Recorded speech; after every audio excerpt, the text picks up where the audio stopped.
Mr. President, and through you to the members, I rise to present the ENDURE Act, an act to encourage new development and usher in a recovering economy. This spring, simple assumptions we made about life, that our children would wake up and head off to school, that hugging a grandparent was safe, that Fenway Park would be filled with fans, were shattered for what feels like forever. A contagious virus flew across the globe, and it landed with ferocity here in Massachusetts. Months later, we remain one of the hardest hit states. Over 8,000 dead, over 100,000 infected. We remember the refrigerated morgue trucks, the bodies piled up in our nursing homes, the nurses begging for gloves and protective glasses, the body count, day after day after day, and it's not over. Hotspots that continue to emerge. Testing capacity is strained. We've made great strides as a Commonwealth, and our transmission rate is now among the lowest in the country. But colder weather is around the corner, and doctors warn us that a resurgence is likely. We all know this virus has created the worst public health crisis in a century. But there is a second crisis, side by side the health crisis. An economic catastrophe unmatched since the Great Depression. When the governor filed his economic development bill, Mr. President, in early March, Massachusetts had an unemployment rate under 3%. Today, it is 17.4%. In June, 640,000 people were out of work. Since this crisis started, more than 1 million people have applied for unemployment assistance. Our economy was put into a coma to stop the coronavirus. And yes, everyone has been asked to sacrifice. But let's be frank, we know who is bearing the greatest burden. While Main Street was ordered to shut down, Walmart and Home Depot posted record profits. As Wall Street boasts of a V-shaped recovery, 3,600 restaurants in Massachusetts may never reopen again. Small business revenue plummeted 42%, while Amazon's stock price skyrockets more than 60%. This virus has been hard on everyone, no doubt. Everyone is at their wits' end. But many professionals can continue working from home through their laptops. Meanwhile, half of low-income workers at our small businesses have lost their jobs, maybe forever. The challenges are even more pronounced in our Black and brown communities, in our gateway cities, in our immigrant communities, where the COVID-19 infection rates are the highest. We've seen the lines at our food pantries.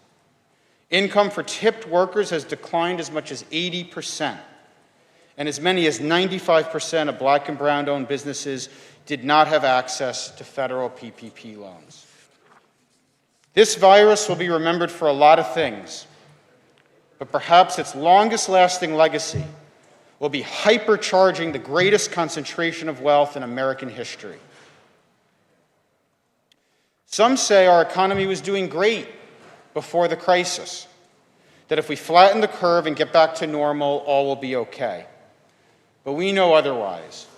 There were deeply unfair and unjust trends in our economy long before COVID-19. This virus hypercharged those trends. It didn't create them. So just getting back to normal cannot be our goal. We need to rebuild our economy from the bottom up and from the middle out. We need bold solutions that meet this moment and chart a path for a brighter, more inclusive future. We've done it before. This body paved the way for universal health care, for gay marriage, for civil rights. We built the first subway, and our scientists now lead the fight for a COVID vaccine. Ever since John Winthrop imagined our shining city on a hill, we have overcome and we have charted a course for a brighter future. Today's legislation, the ENDURE Act, will be one modest step toward that new future. We reauthorize $15 million for Mass Development's Site Readiness Program to prepare locations for the construction of new factories and industrial parks. We authorize $35 million in matching grants for our community development financial institutions, so they can invest in our hardest hit small businesses, especially those owned by minorities, immigrants, women, and veterans. We also ensure federal PPP loans do not face state income tax, so our small businesses can maximize this vital benefit. We know the homework gap is real. In 2020, Massachusetts still has too many towns without access to high-speed internet. How are you supposed to attend school from home without internet? We authorized $5 million for the Broadband Incentive Fund. We authorized $10 million in matching grants to expand the M2I2 Advanced Manufacturing Program, putting people to work as precision machinists, tool and die makers, CNC operators, and making the components for high-performance batteries and solar panels and wind turbines. We authorized $50 million for a new Technology Research and Development Fund at the Mass Tech Collaborative to build out regional clusters of excellence in blue tech, artificial intelligence, robotics, advanced manufacturing, and fintech. Just as we've done for life sciences, we can be world leaders in these emerging fields and put tens of thousands of people to work at high-paying, high-quality jobs along the way. We know our rural communities, in particular, have been hard hit by the recession and have faced significant challenges. They faced significant challenges, frankly, long before the coronavirus. Aging populations, declining job prospects, the cruelty of a raging opioid epidemic. We authorized $10 million for a new rural community development and infrastructure grant fund to support recovery in our smallest towns. We authorized $20 million for grants to our smallest businesses, recognizing that many were left out of federal PPP aid. We give priority to micro businesses to low-income areas, especially those from socially disadvantaged groups and those disproportionately impacted by COVID-19. We also change our licensing laws to make them more equitable, so that hair braiders, for example, no longer need a cosmetology license to operate.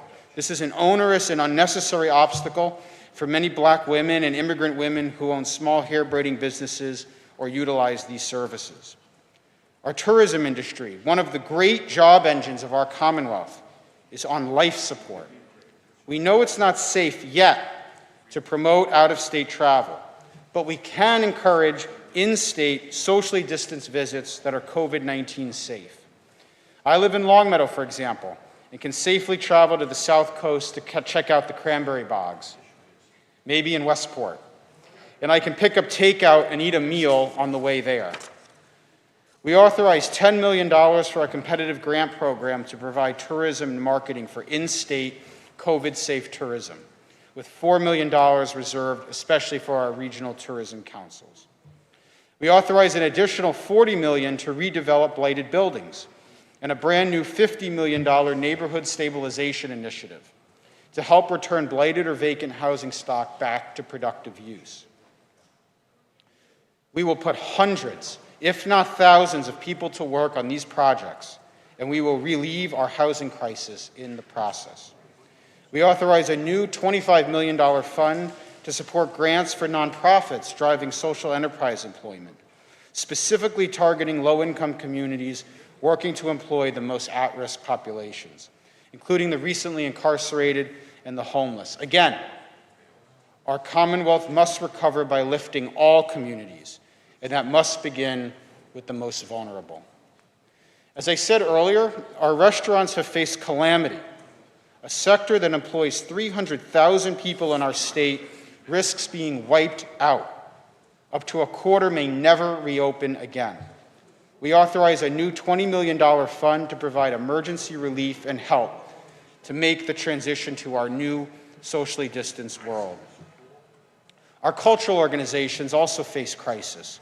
Thousands of job losses from the Berkshires to Cape Cod.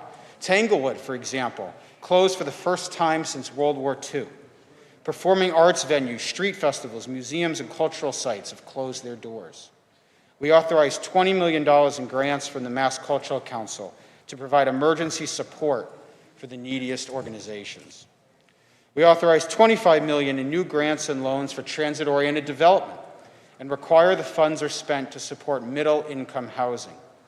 We also authorized $10 million for climate-resilient improvements at affordable housing developments, again, putting hundreds of people to work, insulating roofs, installing solar panels, replacing HVAC systems, and reducing our state's greenhouse gas emissions. And we know that training, Mr. President, will be the key, because certain industries, like travel and hospitality, for example, are going to face long-term job losses, while others, like biomedical research, are going to be growing fast. Someone in the travel industry, for example, may need to switch to advanced manufacturing, or someone transitioning to remote work may need to be retrained. This makes our vocational schools even more important, which is why we are authorizing $15 million for grants to our Voc Tech schools to purchase equipment and expand capacity, and $15 million to our community colleges to expand training programs. Our Commonwealth's residents face a doomsday scenario around student loans. Over a decade ago, Massachusetts led the way on protections from predatory mortgages. Frankly, that saved us from the worst of the Great Recession. In Massachusetts, more than 855,000 people collectively owe $33 billion in student loans. The average loan debt is over $30,000 per person. What happens to all of this debt in an era of mass unemployment? Student loans cannot be canceled in bankruptcy. Our families face financial calamity without common sense consumer protections. One of the great engines of our Commonwealth's job growth, both now and in the future, is our startup and entrepreneurship ecosystem. We need Massachusetts to remain a place where the next big invention, the next cure, the next new idea is not only conceived and thought of, but is developed, built, and brought to market. We can't do that if our startups aren't protected, which is why we include protections from bad faith patent trolling. And finally, we know the way we work is changing. As COVID-19 crashed our economy, many gig workers, Uber and Lyft drivers, musicians, and independent contractors, they faced a future with no unemployment insurance or workplace protections. The nature of work itself has changed in the 21st century. But we still operate off a regulatory policy based in the 19th century. That's why we set up a commission on the future of work, to convene the leaders of our state in a dialogue about the future, to begin charting the path for a new era. When coronavirus first appeared, we thought we had to flatten just one curve to temper what was a public health epidemic. But now we must come to realize that if we ever want to make Massachusetts what it ought to be, we must flatten a second curve, a curve that represents a pandemic of surging economic and social inequality. I hope that when a vote is taken, we do so with a call of the yeas and nays.